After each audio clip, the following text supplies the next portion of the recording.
Lucknow super Giants ಮತ್ತು Gujarat Titans ನಡುವಿನ ಪಂದ್ಯದ ಮುಖ್ಯಾಂಶಗಳು ಇಲ್ಲಿವೆ. ಲಕ್ನೋ ಸೂಪರ್ ಜೈಂಟ್ಸ್ ಗೆಲುವು. ಲಕ್ನೋ ಸೂಪರ್ ಜೈಂಟ್ಸ್ ತಂಡವು ಗುಜರಾತ್ ಟೈಟನ್ಸ್ ವಿರುದ್ಧ ನಡೆದ ರೋಚಕ ಪಂದ್ಯದಲ್ಲಿ 6 ವಿಕೆಟ್ಗಳಿಂದ ಭರ್ಜರಿ ಜಯ ಸಾಧಿಸಿದೆ.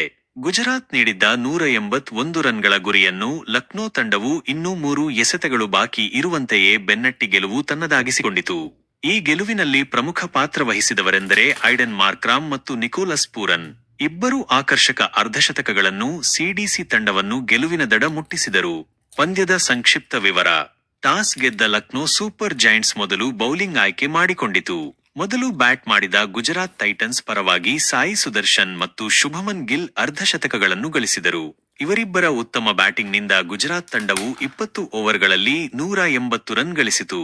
ಗುರಿಯನ್ನು ಬೆನ್ನಟ್ಟಿದ ಲಕ್ನೋ ಸೂಪರ್ ಜೈಂಟ್ಸ್ ತಂಡವು ಉತ್ತಮ ಆರಂಭ ಪಡೆಯಿತು. ಮಧ್ಯಮ ಕ್ರಮಾಂಕದಲ್ಲಿ ನಿಕೋಲಸ್ ಪೂರನ್ ಸ್ಫೋಟಕ ಬ್ಯಾಟಿಂಗ್ ಮಾಡಿದರು.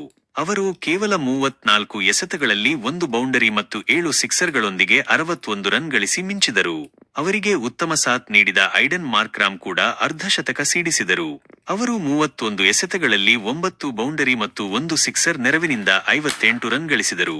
ಲಕ್ನೋ ಸೂಪರ್ ಜೈಂಟ್ಸ್ ಅಂತಿಮವಾಗಿ 19.3 ಓವರ್ಗಳಲ್ಲಿ 4 ವಿಕೆಟ್ ಕಳೆದುಕೊಂಡು 186 ರನ್ ಗಳಿಸುವ ಮೂಲಕ ಗೆಲುವು ಸಾಧಿಸಿತು. ಹೀಗೆ ಐಡನ್ ಮಾರ್ಕ್ರಾಮ್ ಮತ್ತು ನಿಕೋಲಸ್ ಪೂರನ್ ಅವರ ಅಮೋಘ ಬ್ಯಾಟಿಂಗ್ ನೆರವಿನಿಂದ ಲಕ್ನೋ ಸೂಪರ್ ಜೈಂಟ್ಸ್ ತಂಡವು ಗುಜರಾತ್ ಟೈಟನ್ಸ್ ವಿರುದ್ಧ ಗೆಲುವು ಸಾಧಿಸಿತು.